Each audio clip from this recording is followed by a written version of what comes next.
July 4th, 2019, dawned humid and still over the northern reaches of Lake Athabasca, a remote, glacial-fed body of water tucked deep within the Cascade foothills of eastern Oregon, far enough from any major town that the nearest cell signal required standing on a specific mossy outcrop with your phone held just so. The kind of place forgotten by progress, but remembered by grief. It was here at precisely 6:17 a.m. that hiker Nora Briggs, retired school teacher, amateur mycologist, and lifelong resident of the nearby hamlet of Cedar Creek, kicked something hard just below the waterline while photographing ghost mushrooms sprouting along the receded shore. She thought it was a stone wrapped in roots, then she saw the laces.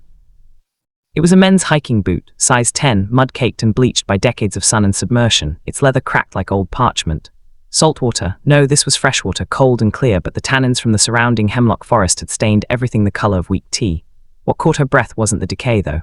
It was the name, stitched in careful, looping thread along the inner cuff, M. Ruiz, Bunk 4. The ink had faded to grey, but the letters were unmistakable. Hand-stitched. Personal. Nora knew that name, not personally, but from the flyers. Back in 1989, Cedar Creek had been a different kind of quiet, one thick with dread. That summer, Camp Deadwood, a modest family and youth camp nestled on the western cove of the lake, had shuttered abruptly after its second session. No warning, no farewell barbecue, just locked gates, boarded windows, and a terse notice tacked to the county bulletin board. Camp Deadwood closed due to financial hardship. Refunds issued. Thank you for your support. 17 teenagers had signed in that July. None were ever seen again. At the time, the story barely cracked regional news. Small towns have a way of swallowing tragedy whole, especially when it involves outsiders. The campers came from Portland, Boise, even as far as Reno, kids dropped off by parents who trusted the brochure's promise of character-building wilderness adventure. When they didn't return, frantic calls went unanswered, letters bounced back, and the sheriff's department, stretched thin and skeptical of city panic, filed the case under unverified absence. No missing persons report was ever formally entered into the state database.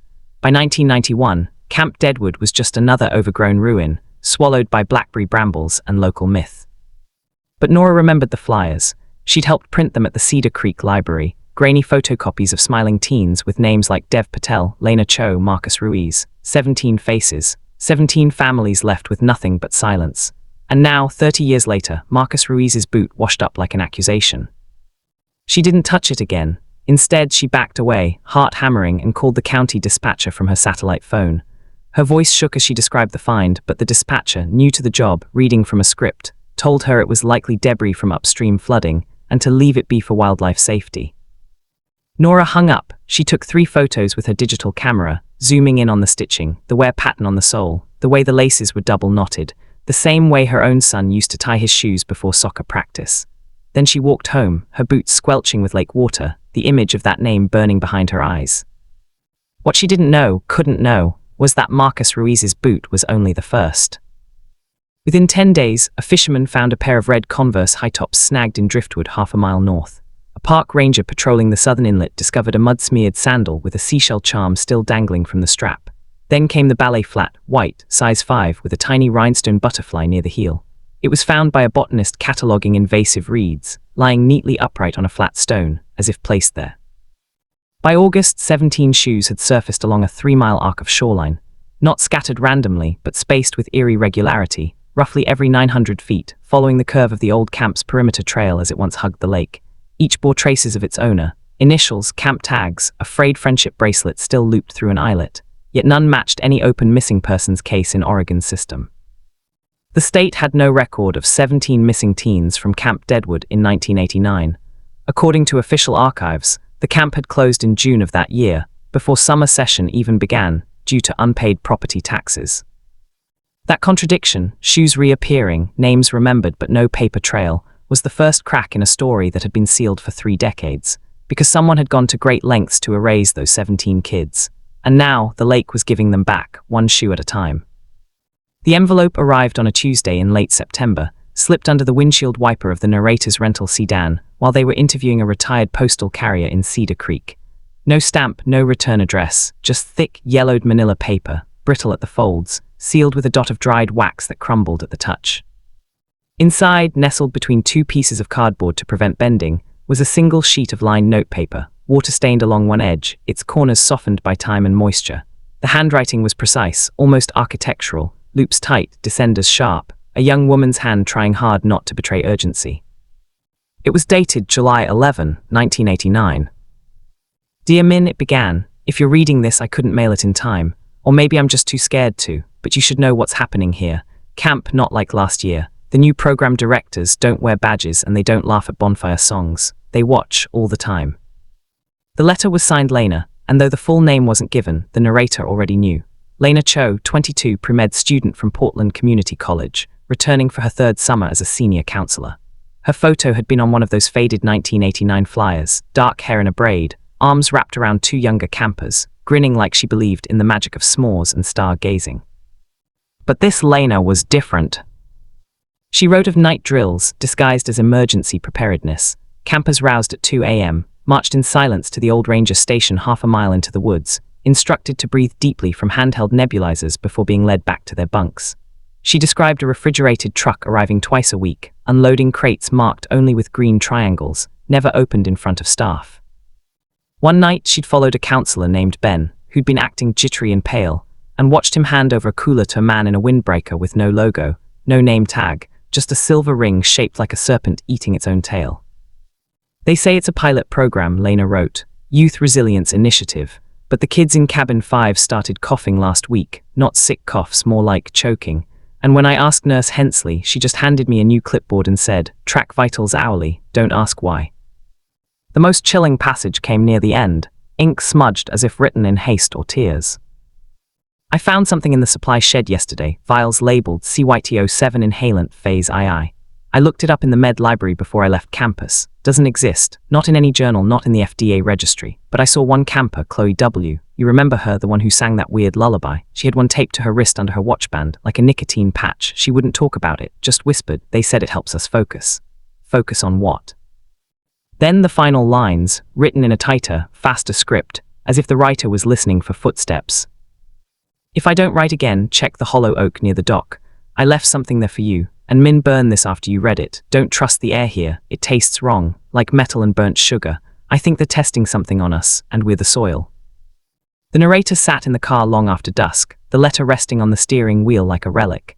Outside, rain began to fall, soft at first, then steady, a sound that matched the rhythm of Lena's fear. They'd spent weeks chasing whispers, dead-end phone records, shuttered storage units, retired camp staff who didn't recall anything unusual.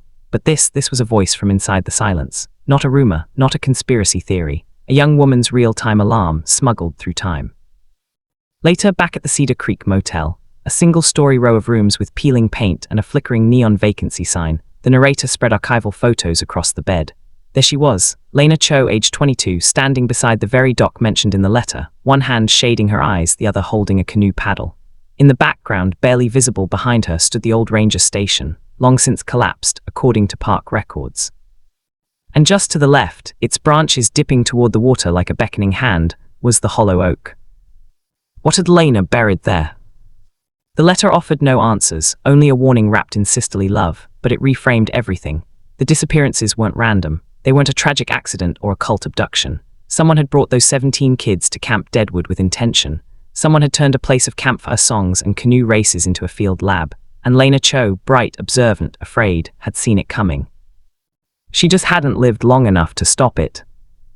Now, 30 years later, her words had surfaced, not in an evidence locker or a declassified file, but in the quiet desperation of a sister's memory, preserved in ink and paper, waiting for someone to finally listen. The narrator folded the letter carefully, placed it in a plastic sleeve, and stared out the window at the rain-slicked road leading back to the lake. Tomorrow they would go to the hollow oak, and they would dig. The road to Camp Deadwood hadn't been maintained since the early 90s, and what remained was less a path than a scar in the earth, overgrown with thimbleberry and sword fern, slick with moss after the night's rain, winding up through stands of Douglas fir, so dense the midday sun barely pierced the canopy. The narrator rode shotgun in a battered Ford F-150 with Dale Mercer, 73, former U.S. Forest Service Ranger, retired 2 decades ago but still carrying the posture of a man who'd spent his life reading terrain like scripture. He drove with one hand, the other resting on a thermos of black coffee, his eyes scanning the tree line not for deer but for ghosts. "You'll see it soon," he said, voice gravelly from years of campfire smoke and chain-smoking camels. "Place never felt right to me, even before '89. Too quiet, not the good kind of quiet like peace, the kind that comes after something been scared off." They rounded a bend, and the trees parted like theater curtains. There it was, Camp Deadwood, or what was left of it. The main lodge was a skeleton of warped timber and collapsed roof beams, half swallowed by blackberry vines that clung like barbed wire. The flagpole still stood, rusted and listing, but the rope was gone, the halyard long rotted away. Cabins 1 through 6 were reduced to concrete pads and splintered floor joists, their windows gaping like empty eye sockets. Only cabin 7 remained partially intact, its front wall leaning inward, the door hanging off one hinge, a child's handprint still visible in the dust on the glass. But it was the lake that held the narrator's attention. Lake Athabasca had receded nearly 30 feet since 1989, a consequence of prolonged drought and upstream diversion projects. What had once been a gentle beach dotted with canoe racks and fire pits was now a wide expanse of cracked, grey silt, exposing foundations that didn't appear on any of the camp's original blueprints. And there, just 20 yards from the rotting dock pilings, was a concrete pad the size of a small garage, smooth and unnaturally level, its surface marred by a series of shallow grooves radiating from a central drain. Dale parked the truck and stepped out without a word. He walked to the edge of the pad, knelt, and ran his palm over the concrete. "This wasn't here when I did my last inspection in '87, he said quietly, "and I'd remember. Rangers notice new concrete." The narrator followed, boots crunching on dried mud. The air here was different, cooler, drier, carrying a faint chemical tang beneath the pine and wet earth. They crouched beside Dale, tracing the grooves with a gloved finger. They weren't random cracks. They formed concentric circles, each channel sloping precisely toward the drain, like runoff channels in a slaughterhouse or a decontamination bay. At the center, the metal grate was rusted shut, but a glint of something metallic beneath caught the light, a bolt head stamped with a symbol, a stylized leaf encircling a droplet. Dale noticed the narrator staring. "Saw that same mark once," he murmured, "back in '86, on a trailer parked near the ranger station during a wildfire prep exercise. No ID, no personnel, just men in olive drab unloading plastic drums. I asked who authorized it. Got transferred to a supervisor in Boise who'd never heard of it. Case closed." They walked back toward the lodge, the silence thickening. Near the collapsed mess hall, the narrator stopped. Beneath a tangle of honeysuckle, half buried in loam, was a metal bed frame, rusted, yes, but the springs still intact. On the mattress beneath, long rotted to fibers, lay a child's sneaker, size 3, bright blue, its sole worn smooth on the ball. It wasn't one of the 17 that had washed ashore. This one had never left. Dale watched, his face unreadable. "They said it was financial hardship," he said finally, kicking at a charred timber, "but I drove past here the week after they closed, saw lights in the lodge, heard generators humming, saw men in white coats carrying boxes to a van with blacked-out windows. When I reported it, they said I was mistaken, said I was getting old." He turned to the narrator, eyes sharp beneath his brow. "You think those shoes came back because the lake gave them up, or because someone finally let go?" The wind picked up then, rustling the leaves in a sound like whispering. Somewhere in the distance, a loon cried, a mournful hollow note that echoed across the water. The narrator looked out over the exposed lake bed at the strange concrete pad, at the sneaker in the dirt, and felt the weight of what had happened here settle into their bones. This wasn't just a camp that had closed. It was a place that had been scrubbed clean, then left to rot, but the land remembered, and now it was speaking. The coffee can was the kind your grandmother might have used to store buttons or spare change, rust-speckled, dented at the rim, the label long peeled away to reveal bare metal beneath. It had been buried shallow, no more than 6 inches down, tucked into the hollow base of the old oak that stood sentinel at the edge of the dock, its roots curling into the lake like gnarled fingers. The narrator had found it just after dawn, guided by the coordinates in Lena Cho's letter and the faint depression in the soil where something heavy had once rested. The earth gave way easily, damp from morning dew, and when they lifted the can free, it was sealed tight with tarred twine and a strip of duct tape gone brittle with age. Back in the motel room, the same one with the flickering neon sign and thin walls that let in the sound of distant trucks on Highway 20, the narrator worked the lid loose with a butter knife, hands steady despite the tremor in their chest. Inside, nestled in a nest of oilcloth and moth-eaten flannel, was a Panasonic R153 microcassette recorder, the kind doctors used in the '80s to dictate patient notes. The batteries were long dead, corroded into green crust along the contacts, but the cassette itself, labeled in Lena's precise hand with a single word, "Night," was intact. They drove to Portland the next day, to a sound restoration specialist named Aris Thorne who worked out of a converted garage in the Pearl District.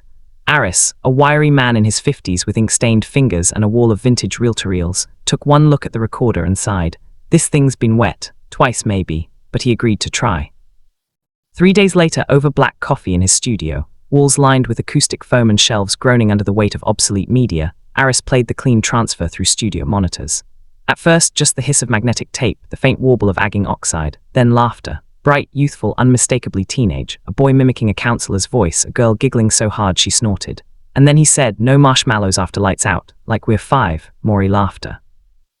The clink of aluminum cups, someone strumming a guitar off-key. It was July 13, 1989, cabin 4, just after lights out. Then silence. Not the natural quiet of kids settling down, but a sudden hollow cut, like a hand clamped over a mouth, or a switch flipped in the dark. The laughter vanished mid-sentence. The guitar stopped. Even the crickets outside seemed to hold their breath. 30 seconds of nothing. Then a low, resonant hum, steady, mechanical, growing louder. Beneath it, the crunch of boots on gravel. A man's voice, calm, clinical, no trace of accent or emotion. Phase 2 begins at dusk. Administer aerosol protocol alpha. Full containment assumed by 300. A girl's voice, barely a whisper, trembling. Is this part of the drill?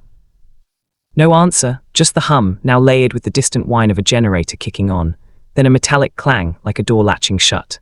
And then silence again, deeper this time, absolute, until the tape ran out. Aris rewound it, played the hum in isolation.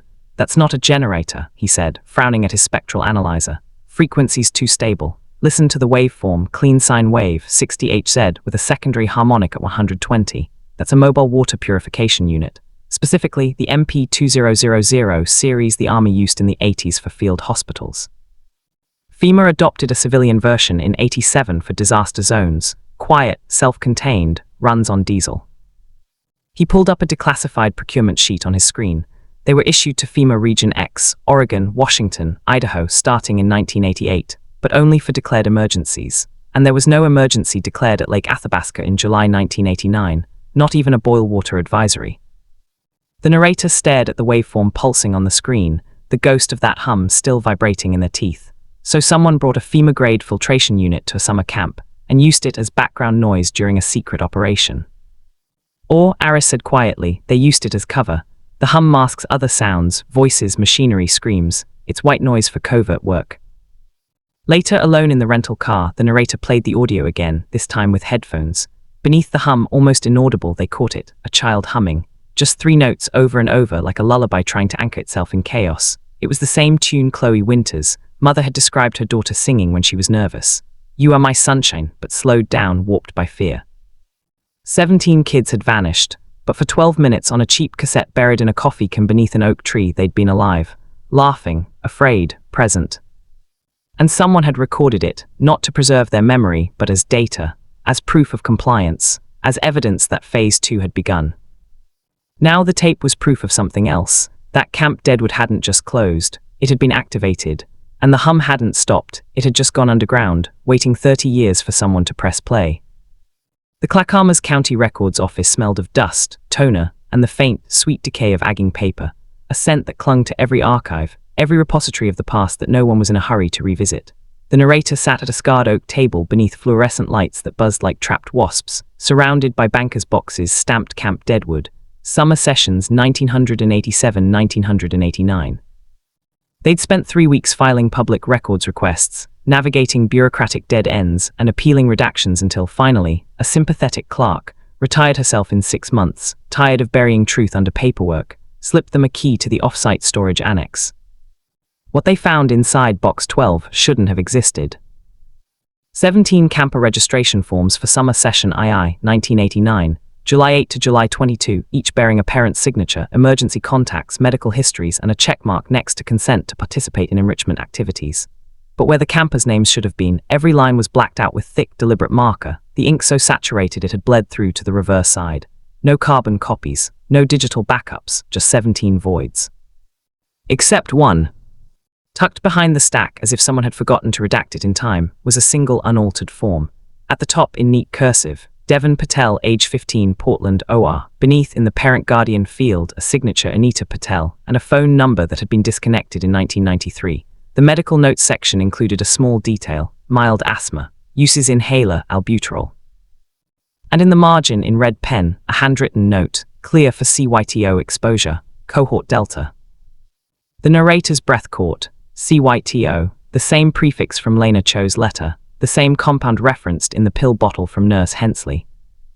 They cross-referenced the payment ledger, a separate file, water-damaged but legible.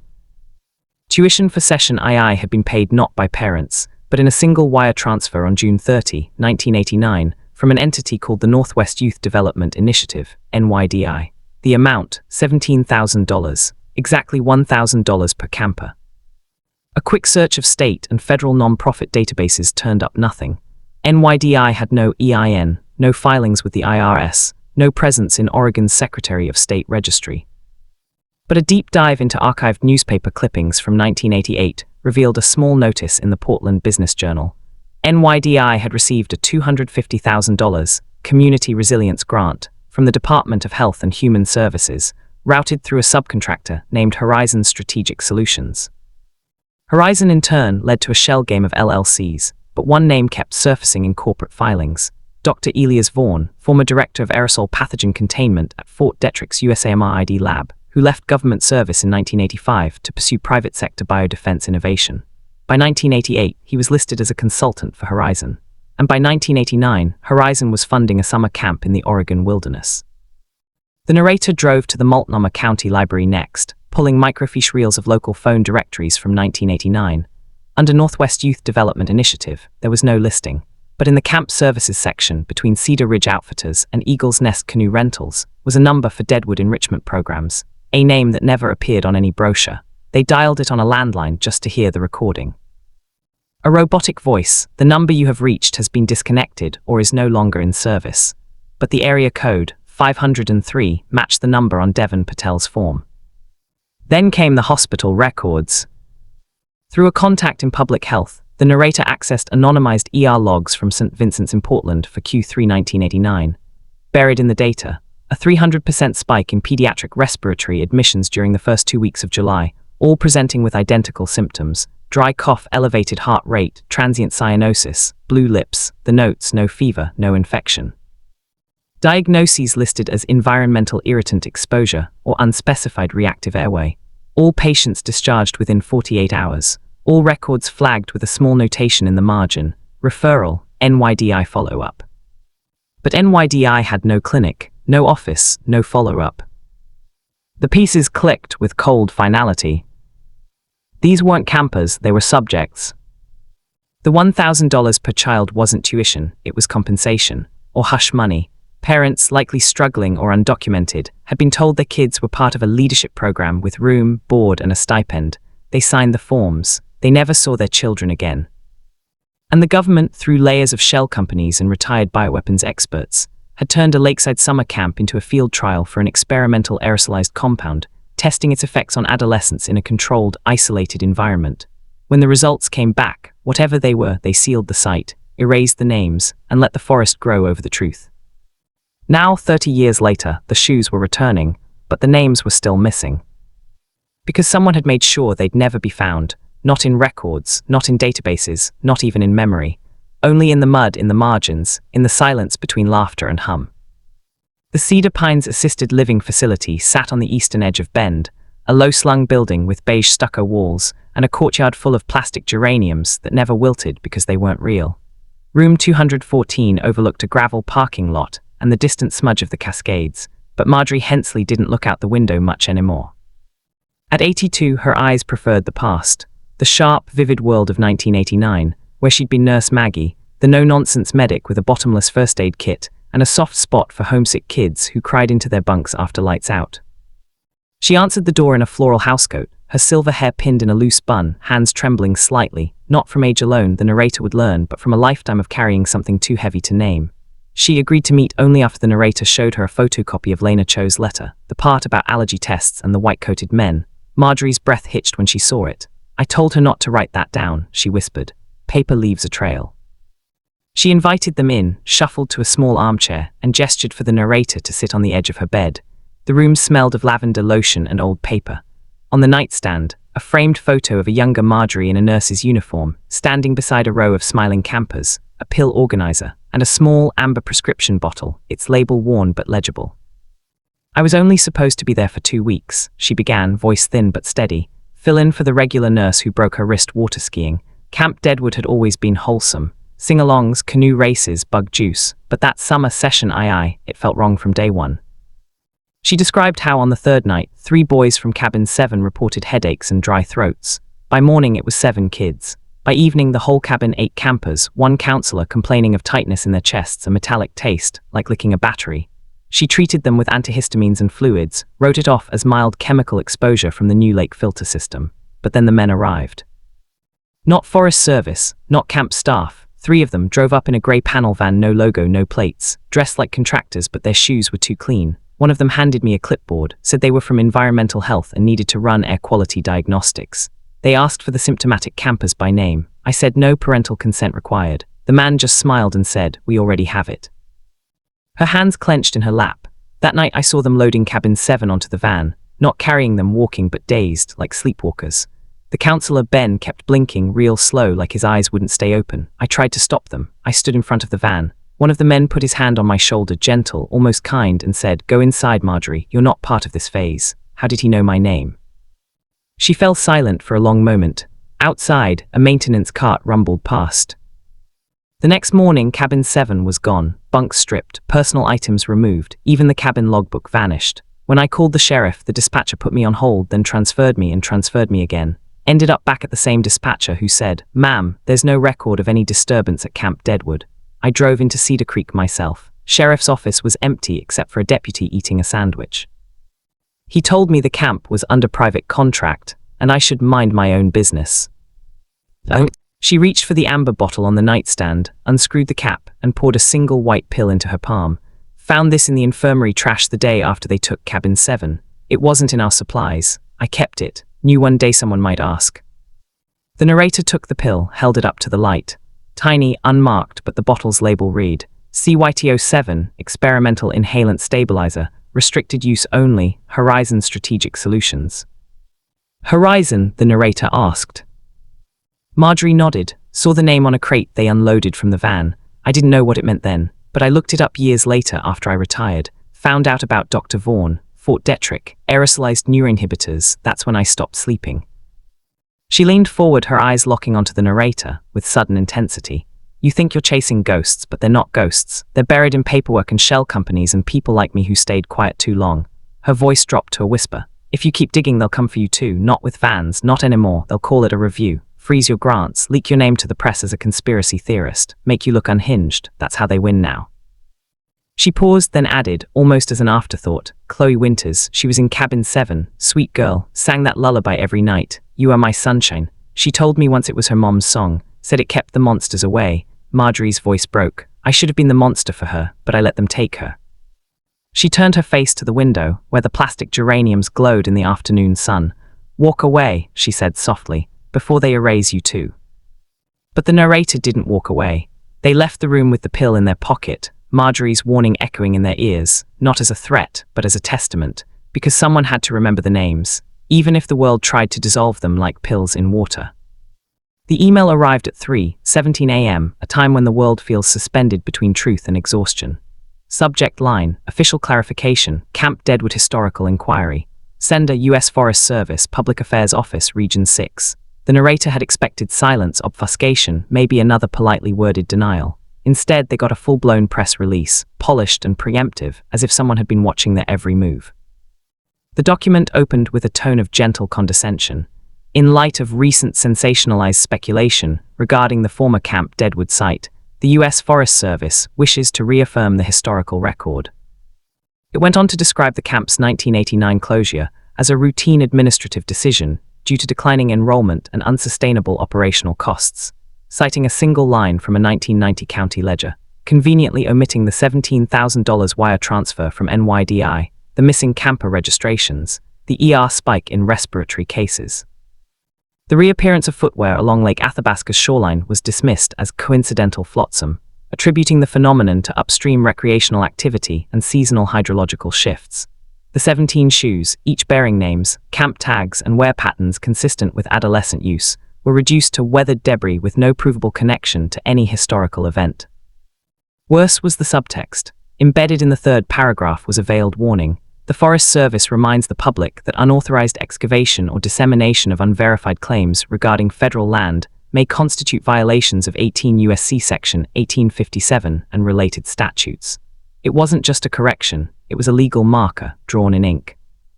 By sunrise, the statement had been picked up by the Associated Press. By noon, it was trending locally under the headline, "Conspiracy Theories Wash Ashore at Oregon Lake." Comment sections filled with dismissive quips. "Here we go again, another secret government camp fantasy. People will believe anything if it's tragic enough. 17 shoes, probably a prank by college kids." But the real pressure came quietly. Later that afternoon, a call came from the director of the Investigative Journalism Fellowship that had funded the narrator's research. His voice was apologetic but firm. "We've received an inquiry from the Department of the Interior's Office of Compliance. They're reviewing all grants with potential national security implications. Standard procedure, they say, but given your focus on Camp Deadwood," he let the sentence hang, "we're not pulling funding, not yet. But they want all raw materials, interview transcripts, audio files, even your field notes for archival assessment. You have 48 hours to comply or risk being classified as non-cooperative, which voids your grant and triggers an audit." It was textbook containment, not a raid, not a subpoena, just a slow, bureaucratic squeeze designed to make the work untenable. That evening, over lukewarm takeout in the Cedar Creek Motel, the narrator scrolled through a newly leaked internal Forest Service memo, sent anonymously from a Gov address they couldn't verify but dared not ignore. Dated 2 days prior, it read, "Preempt media narrative Ray, Camp Deadwood shoes. Coordinate with DOI Council to emphasize lack of evidence. Redirect to natural erosion explanation. Initiate access restrictions to Deadwood Basin under Section 3.4, Environmental Protection. Cite unstable shoreline, potential for hazardous materials exposure. Do not reference Project Green Sprout, USAMI ID, or Horizon affiliates under any circumstances." The memo was signed by a regional deputy director, whose name appeared on no public roster. The irony was almost laughable. They were restricting access to the site to protect the public from hazardous materials, while simultaneously denying those very materials had ever existed. The narrator stared out the window at the empty road, rain beginning to fall again. They thought of Marjorie Hensley's warning, "They'll make you look unhinged." And now, with a press release calling their work sensationalized, a grant hanging by a thread and federal agencies circling like vultures, the machinery was doing exactly that. Not with violence, not with overt threats, but with paper, protocol, and the crushing weight of institutional indifference. Yet in that moment, something hardened inside them, not anger but resolve, because the shoes had washed up. The cassette had played, Lena's letter had surfaced, Marjorie had spoken. These weren't theories, they were echoes, and you couldn't audit away an echo. They opened their laptop, backed up every file to 3 encrypted drives, and sent a copy to a trusted colleague with instructions. "If I go quiet, publish everything. Start with the concrete pad." Then they turned off the light, lay back on the thin motel mattress, and listened to the rain. Somewhere out there, beneath layers of red tape and official denials, 17 kids were still waiting to be named. And the Forest Service could issue all the press releases it wanted, but the lake remembered. And the lake wasn't done speaking yet. The concrete pad near the lake had haunted the narrator's thoughts since that first visit with Dale Mercer. The unnerving symmetry of its drainage grooves, the chemical scent in the air, the rusted grate at its center stamped with that cryptic leaf and droplet symbol. Now, standing over it again in the pre-dawn chill of late October, they knew it wasn't just a pad, it was a lid. They'd brought help this time. Dr. Elena Ruiz, a geophysicist from Oregon State who specialized in clandestine site detection, and a modified ground-penetrating radar unit mounted on a lightweight cart. Elena, no relation to Marcus Ruiz but moved by the coincidence, had agreed to assist after hearing the audio from the cassette. That hum, she'd said, isn't just cover noise, it's resonance, and resonance implies enclosed space. As the radar cart rolled over the concrete, its antenna humming softly, the screen began to flicker, not with the expected solid bedrock but with a void. A rectangular chamber, roughly 12 by 20 feet, buried 5 feet beneath the slab, reinforced walls, a single access point near the northwest corner, and inside dense metallic anomalies consistent with stacked drums or equipment casings. "It's not natural," Elena whispered, eyes fixed on the display. "This was engineered, and recently, within the last decade, someone patched a breach in the southeast wall. There's newer rebar in the concrete mix." The narrator's pulse quickened. They'd petitioned the county for excavation permits. Denied, appealed to the State Historic Preservation Office, ignored. The Forest Service had officially cordoned off the area 2 weeks prior, citing soil instability. But the radar didn't lie. Something was down there, and if the shoes were returning after 30 years, maybe the ground was ready to give up more.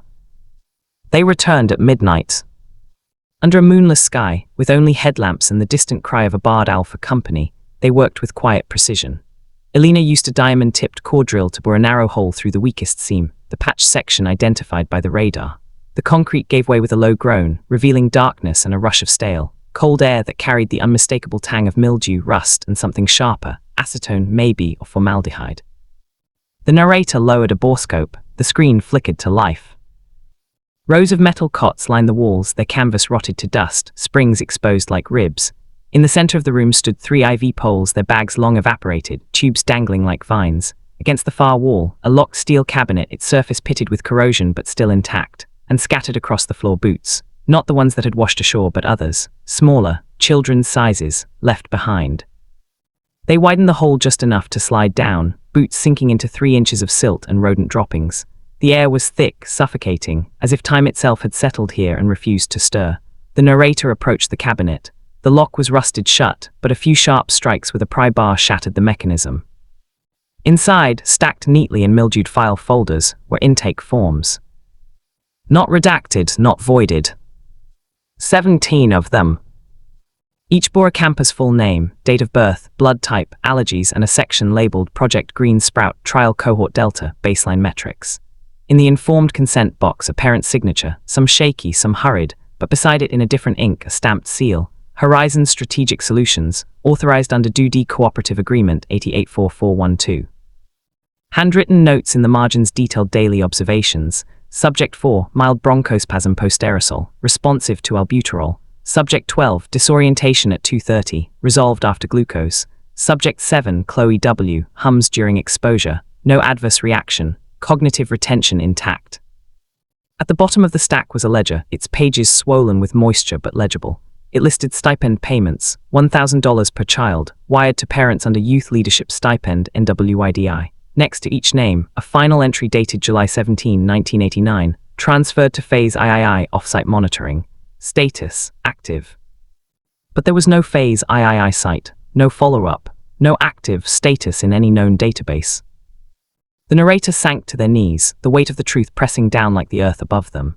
This wasn't just a testing ground, it was a staging area. The campers hadn't vanished into thin air, they'd been processed here, monitored, then moved.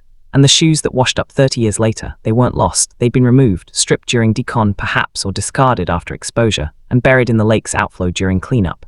Time and shifting currents had finally brought them home. Elena stood in the doorway, flashlight beam trembling slightly. "This is a crime scene," she said, voice hushed. "A federal one." The narrator looked at Chloe Winter's form, at the note about her humming. They thought of the audio cassette, of Marjorie's tears, of Marcus Ruiz's boot on the shoreline. All of it led here, to this cold, hidden room where 17 children had been turned into data points.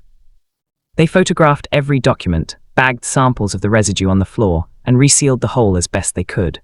As they climbed back into the night, the lake lapping softly in the distance, the narrator knew the fight had just changed. This wasn't about speculation anymore. They had proof. And proof, unlike shoes, couldn't be dismissed as driftwood. The shoebox was tucked behind a loose cinder block in the cellar's southeast corner, wedged so tightly it might have stayed hidden for another 30 years if not for the glint of white plastic catching Elena's headlamp beam. It wasn't military issue, not like the filing cabinet or the IV stands. This was personal, domestic, the kind of box a counselor might use to store extra laces, spare socks, or more likely, memories they weren't supposed to keep. The narrator pried it free with gloved hands, the cardboard soft with age, it seems held together by brittle tape. Inside, nestled in crumpled wax paper, were 17 Polaroids. Not group shots, not candid campfire moments. These were staged, clinical almost. Each photo showed a single camper standing rigidly in front of Camp Deadwood's flagpole, back straight, arms at their sides, eyes fixed on the camera. No smiles, no hesitation, just stillness as if they'd been told this was necessary.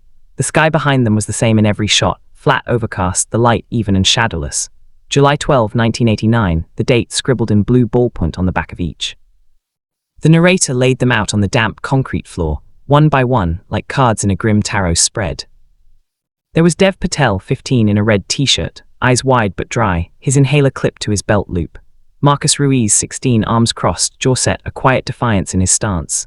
Lena Cho wasn't among them, she was staff. But there was Ben, the counselor from Cabin 7, looking exhausted, dark circles under his eyes, his name misspelled as Ben on the back.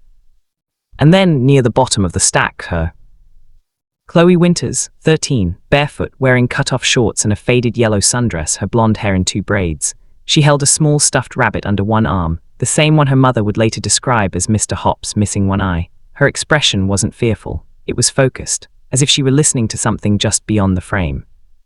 On the back, in the same neat hand that labeled the cassette, Baseline, July 12.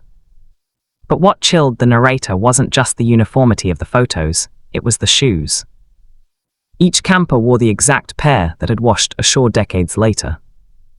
Dev in his Converse, Marcus in his hiking boots, a girl named Tessa Lynn in beaded sandals, and Chloe barefoot in the photo, yet her white ballet flat had been found on the shoreline in August 2019, laces double knotted, rhinestone butterfly still intact. The narrator's breath fogged in the cold air. If these were baseline shots taken before exposure, then the shoes must have been removed afterward, during decontamination, during transfer, during whatever happened on the night of July 17, and yet they'd been kept, stored, preserved alongside intake forms and medical logs. Why? Then they saw it. On the back of Chloe's photo, almost hidden beneath the date, a tiny symbol had been drawn in red ink, the same serpentining stale ring Marjorie Hensley had described, and beside it a number, 7. Cohort Delta, Subject 7. The pieces locked into place with terrible clarity. These weren't just identification photos, they were catalogue entries. The campers weren't just participants, they were specimens numbered, documented, tracked. The shoes weren't lost, they'd been archived, then discarded, maybe dumped in the lake during site sanitization, weighted down, forgotten. But the lake, patient and relentless, had dredged them up when the shoreline receded, as if demanding accountability. The narrator picked up Chloe's photo, ran a thumb over the edge. In the image, she looked directly into the lens, unflinching. Not scared, not yet, just present, a girl who still believed adults would keep her safe. Now her shoe was evidence, her face proof, her name no longer redacted. They carefully sealed each Polaroid in individual evidence sleeves, knotting the names, the footwear, the hidden symbols. Back in the truck, under the weak glow of a dashboard light, they cross-referenced the names with public death records. All 17 were listed as presumed deceased, 1989, with no cause, no investigation, no bodies, just administrative ghosts. But ghosts don't leave shoes on shorelines, and they don't hum lullabies into cassette recorders. These were children, real, breathing, named, and someone had tried to turn them into data and failed. Because memory, like water, always finds a way back. The final week of July 1989 had always been a blur in the official record, a gap filled with silence, assumptions, and bureaucratic shrugs. But now, with the intake forms, the Polaroids, the audio cassette, and Marjorie Hensley's testimony laid out like puzzle pieces on the narrator's motel room floor, the timeline snapped into sharp, chilling focus. Campers arrived on Sunday, July 8. Registration logs, now verified from a surviving duplicate found taped inside the cellar's ventilation duct, showed check-ins completed by 4:30 p.m. All 17 were present, accounted for, their parents' signatures fresh on the forms. That evening, orientation, songs, the usual first-night jitters. By Monday, the enrichment activities began. Coded language, the narrator now understood, for baseline cognitive and physiological testing. Blood draws under the guise of nutrition screening, memory games that doubled as neurocognitive assessments, breathing exercises paired with aerosolized saline, innocuous at first. But on Wednesday, July 12, the day of the Polaroids, Phase 1 ended. The photos marked the transition. That night the nebulizers appeared, not saline, something else. CYT-07 in aerosol form dispersed during those so-called night drills at the old ranger station.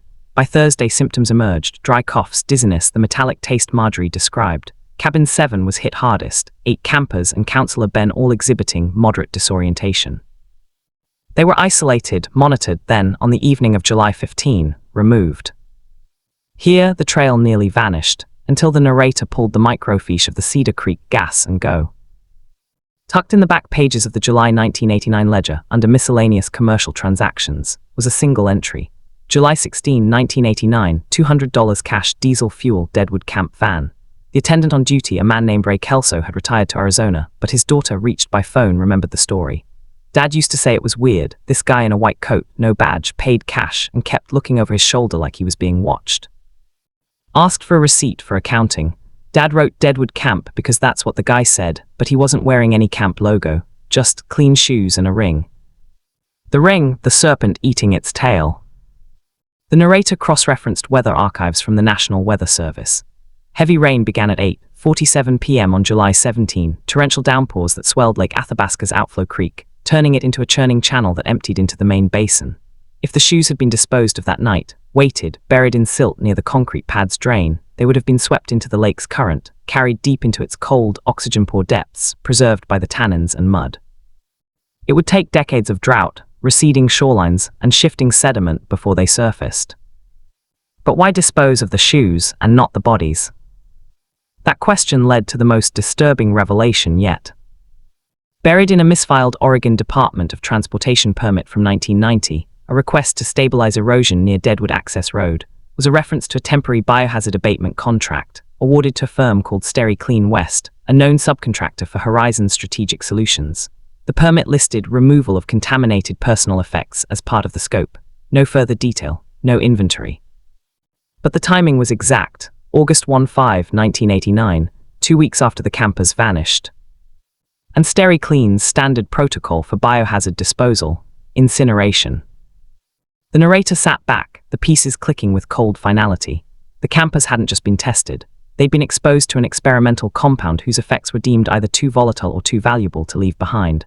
Those who survived the initial phase, like Chloe who hummed through exposure, may have been transferred to a phase III site as the ledger claimed. But those who did, their bodies were erased. Their belongings, shoes, clothes, stuffed animals, were dumped or incinerated, except the shoes. Somehow the shoes were spared, maybe forgotten in a supply bin, maybe discarded into the lake as a shortcut. Now the timeline was no longer a gap. It was a sequence: arrival, baseline, exposure, symptom onset, removal, cover-up, erasure. Every step documented, not in public records but in hidden ledgers, buried caches, and the memories of those who dared to look. And at the center of it all, 17 names, no longer redacted, no longer presumed, just waiting to be spoken aloud again. The narrator closed the motel room curtains, turned off the light, and whispered each name into the dark: Dev, Marcus, Chloe, Lena, Tessa, Ben, and the others, like a promise. Because the timeline hadn't collapsed. It had been reconstructed, and with it the truth. The memorial was never supposed to happen, not officially. The Forest Service had made that clear in their latest memo. No permanent installations, no gatherings exceeding 5 persons, no commemorative objects placed on federal land without prior environmental impact review. But grief, especially when held for 30 years, doesn't wait for permits. It began with a single stone.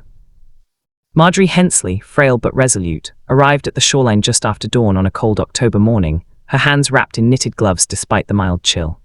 In her tote bag, 17 smooth river rocks she'd collected from the banks of the Deschutes over the past month, each one roughly the size of a child's palm.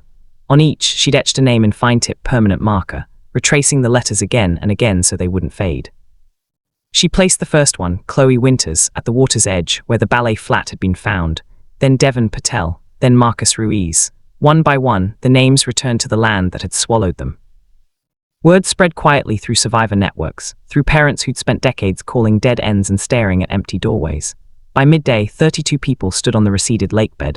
Mothers, fathers, siblings, aunts who'd raised children alone, a retired teacher who'd once written college recommendations for kids who never applied. No signs, no chants, just silence and the soft clink of stones being set in a loose arc along the old camp's perimeter. The narrator watched from a distance, camera off, notebook closed. This wasn't for documentation, it was for reckoning. Then the Rangers arrived. 2 Forest Service vehicles rolled up the overgrown access road, doors opening to reveal uniformed officers with stiff expressions and clipboard in hand. The lead ranger, a man in his 40s with a nameplate reading KBINNER, stepped forward, voice amplified by practiced authority. This is an unauthorized assembly on protected federal land. You are in violation of 36 CFR Section 261.1. Please remove the objects and disperse immediately. Marjorie didn't move. She stood beside Chloe's stone. Her back straight, eyes dry. We're not hurting anything, she said, voice steady. We're just saying their names. It's not about damage, Brenner replied, though his gaze flickered to the stones as if they were bombs. It's about protocol. You need a special use permit for any commemorative activity. This wasn't filed. A man stepped forward, Devon Patel's older brother, now in his 50s, grey at the temples. My brother was taken from this place. His shoe washed up 30 years later. You want me to fill out a form to remember him? The tension thickened like fog. Then from the tree line, a local news crew emerged, KPTV from Portland, tipped off by an anonymous call. A camera rolled, a microphone extended. That changed everything. Brenner hesitated. The moment was no longer contained. It was now public. And in that split second, the families pressed forward, not with anger, but with quiet insistence. One woman knelt and placed a sprig of wild rosemary beside her son's stone. Another tied a blue ribbon, Chloe's favorite color, her mother had said, to a driftwood branch. The rangers conferred in low tones. Finally, Brenner said, "We'll document the violation, but we won't remove the stones today." It wasn't permission, it was surrender to optics. By evening, the footage was everywhere. National news outlets picked it up. Families confront bureaucracy at sight of 1989 disappearances. Social media erupted. 17 stones trended. Former campers from other sessions came forward with stories of strange men and quarantined cabins. A retired USAMIID technician anonymously confirmed that Project Green Sprout was a real, albeit short-lived, aerosol delivery trial for non-lethal behavioral modifiers, tested on animals, never approved for humans. And then the government blinked. 48 hours after the memorial standoff, the Department of Health and Human Services issued a terse statement. In response to public concern, HHS will conduct a historical review of all cooperative agreements involving youth programs and private biodefense contractors between 1985 and 1992. Findings will be made public pending declassification. It was vague, it was slow, but it was the first time in 30 years that an agency had acknowledged anything. The families knew it wasn't justice. Justice would require names in courtrooms, apologies signed in ink, reparations, but it was something, a crack in the wall, a voice in the archive. That night back in Cedar Creek, the narrator sat with Marjorie on a bench outside the motel. The wind off the lake carried the scent of rain and pine. Far in the distance, the stones gleamed under a half-moon, small but unmovable. "They'll try to bury it again," Marjorie said softly. "They always do." "Maybe," the narrator replied, "but this time we've got the names." And in the silence that followed, the lake lapped gently against the shore, not washing things away, but returning them, one truth at a time. Rain fell in steady sheets the night the narrator returned to the lake alone, 3 weeks after the memorial. The Forest Service had quietly removed the caution tape around the Deadwood Basin, offering no explanation, just an email stating the environmental risk assessment had been concluded. No fines were issued, no stones were taken. The 17 markers remained, moss already beginning to cling to their edges, as if the land itself was claiming them. They walked the shoreline not as an investigator now, but as a witness. The mud sucked at their boots, the same mud that had cradled Marcus Ruiz's boot for 30 years. They stopped at Chloe Winter's stone, its etched name darkened by rain. Kneeling, they placed a small, dry copy of Lena Cho's letter beneath a cairn of pebbles, sealed in laminated plastic, just in case. Not evidence anymore, an offering. The audio cassette played softly in their mind, the laughter, the hum, the whisper of a lullaby. They listened to it hundreds of times, but now it felt different. Not like a clue, but like a relic. A voice that had crossed decades to say, "We were here, we were real." Back in the rental car, parked beneath the skeletal branches of the hollow oak, they opened the folder marked Final Notes.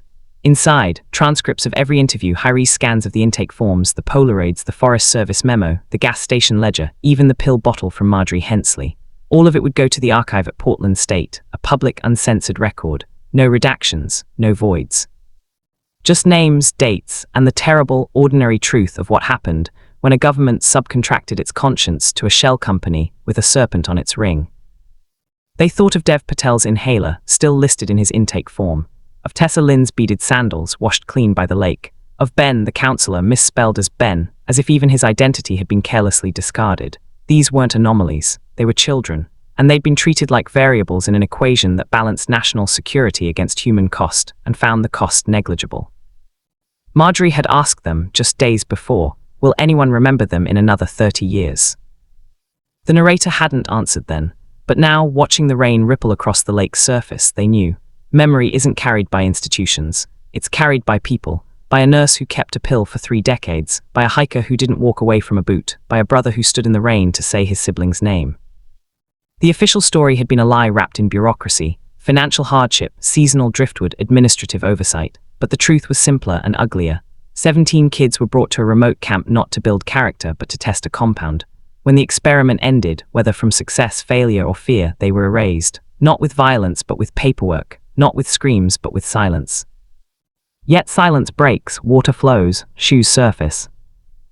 And now their names were carved in stone, filed in archives, whispered in documentaries, shared online. Not as victims of a mystery, but as casualties of a system that believed they could be forgotten because no one would look. The narrator started the car, headlights cutting through the downpour. On the passenger seat lay a single item they hadn't archived, Chloe's Polaroid, the one with Mr. Hops under her arm.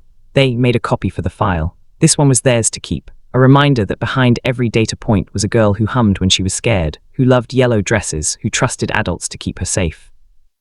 As they drove away, the lake receded in the rearview mirror, dark and vast and finally honest. The rain eased. Somewhere ahead, the road led back to the world, to hearings, to follow-ups, to the slow grind of accountability. But for now, in the quiet cabin of the car, the only sound was the wipers sweeping back and forth. Like a metronome counting time for those who never got to grow old. The encrypted email arrived on a Tuesday, subject line blank, body containing only a single image file and one line of text. They moved the program, look for Pine Hollow. The photo was grainy, shot on a phone with a smudged lens, sandy shoreline, grey sky, and there, half buried in wet kelp near the tideline, a child's sneaker. White, scuffed, laces tied in a double knot, the exact same bow used at Camp Deadwood, the kind that wouldn't come undone during canoe drills or hikes. The narrator stared at it for a long time, not on a lake this time, but an ocean. Northern Maine, Acadia National Park coastline. Pine Hollow wasn't a town, it was a decommissioned Cold War listening post turned private retreat, owned since 2003 by a non-profit called New Horizons Youth Initiative. The name was different. The logo, a pine tree cradling a rising sun, was new, but the structure behind it, same shell game, same layers, same silence. They didn't tell anyone, not yet. Instead, they printed the photo, pinned it to the corkboard beside the map of Oregon, and traced a line from Lake Athabasca to the Atlantic coast with a red string. 30 years, 17 kids, one compound, one cover-up, and now another shoe. It could be coincidence, drift from a lost shipment, a cruel imitation, but the knot, that specific double-loop knot, wasn't common. It was taught at Camp Deadwood as part of their knot-tying merit badge. Only staff and campers used it, and only someone who'd been there would recognize it as a signal. The narrator thought of Lena Cho's final warning, "Don't trust the air here." Had the compound evolved? Had the testing moved from aerosolized neuroinhibitors to something subtler, behavioral algorithms, subliminal audio, environmental triggers disguised as resilience training? And if so, who were the subjects now? Foster kids, undocumented teens, children from families too desperate to ask questions. They opened a new folder on their encrypted drive, named it Pine Hollow, dropped the photo inside, then paused, cursor hovering over the keyboard. They typed one word: harvest. It wasn't a theory, not yet, just a seed. A whisper from a shoreline 3,000 miles away, carried on the same current of secrecy that had buried Camp Deadwood. The government's historical review would take years if it ever yielded anything real. But the shoes, they didn't wait for committees. They didn't need declassification. They just washed up, patient and undeniable, bearing the silent testament of those who never came home. The narrator closed the laptop. Outside, the first snow of the season began to fall over Cedar Creek, soft and quiet, blanketing the world in temporary peace. But they knew better than to believe in silence now. Silence wasn't empty. It was full of names waiting to be spoken, full of shores yet to give up their secrets. And somewhere, beneath the pines of a new hollow, another child might be tying their shoes, unaware that the knot they learned today could be the only proof they ever existed tomorrow. The final visit to Lake Athabasca came not in the hush of investigation, but in the quiet after truth had been spoken. It was early spring, March, when the snow still clung to the high ridges but the shoreline had softened into mud, and the first trilliums pushed through the leaf litter like green fists uncurling. The narrator came alone, carrying nothing but a canvas satchel and the weight of what they now knew could never be unknowable. The 17 stones remained. Winter storms had scoured the lake bed, shifted driftwood, buried one marker under silt, but the families had returned in February to reset them, their names freshly etched, their edges sharp against the grey stones. Chloe's stone now bore a small carving of a butterfly, painstakingly chiseled by her mother. Dev's had a tiny inhaler symbol scratched beside his name. Marcus's was wrapped in a strip of faded red bandana, his sister's, she'd said, from the summer he vanished. The narrator walked the arc slowly, pausing at each one, not as a journalist or an investigator, but as a keeper of memory. They published the full archive weeks earlier, every document, every photo, every audio transcript on a public server mirrored across 3 continents. The Department of Health's historical review had stalled predictably in committee. No charges had been filed. Dr. Elias Vaughan was long dead. Horizon's Strategic Solutions dissolved in 1994. But the names were free.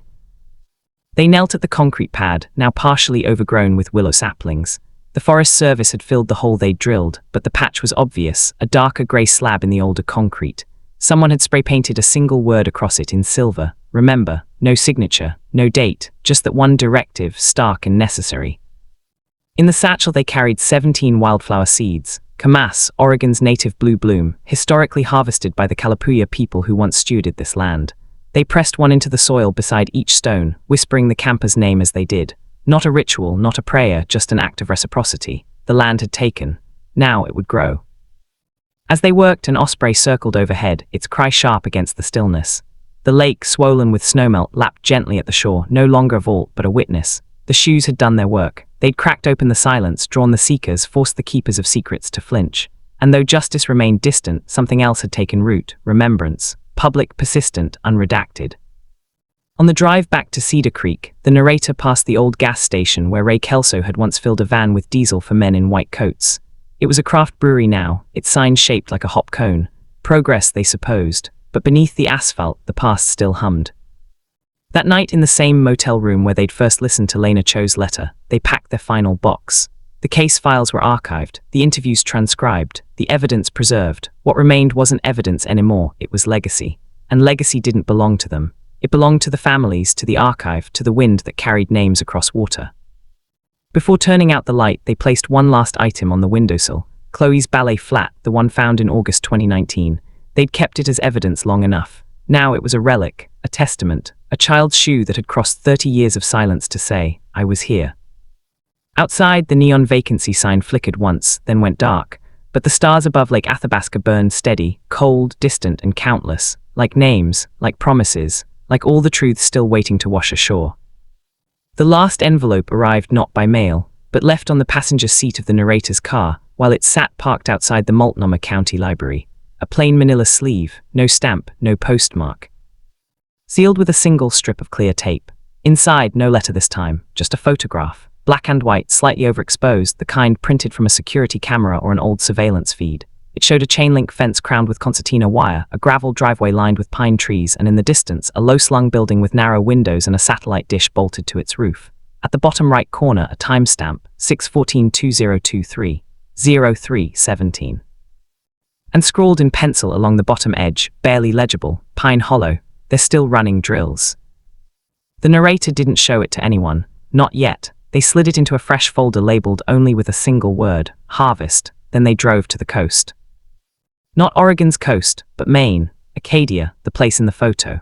They stood on a rocky bluff overlooking Frenchman Bay, wind whipping salt spray into their face, binoculars trained on a secluded cove where satellite imagery showed a private access road ending at a gated compound surrounded by tall pines.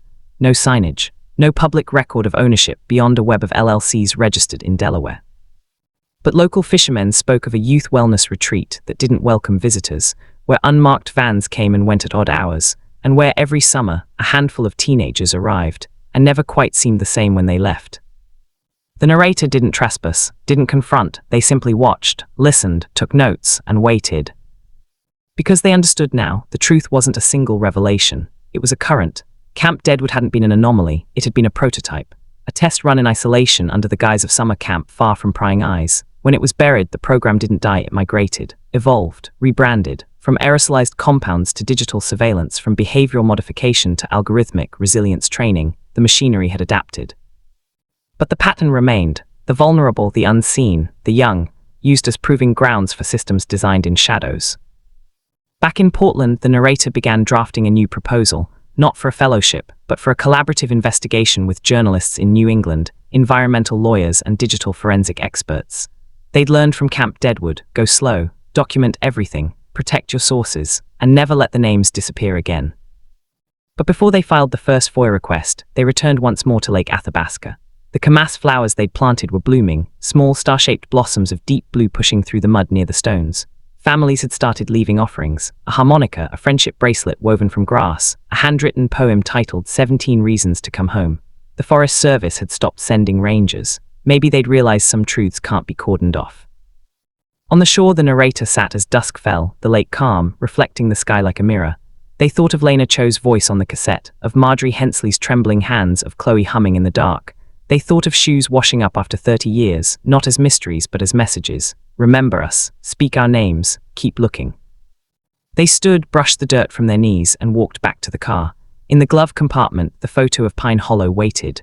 The road ahead was long, uncertain, shadowed by entities that preferred silence. But the narrator no longer feared the hum. They knew how to listen through it.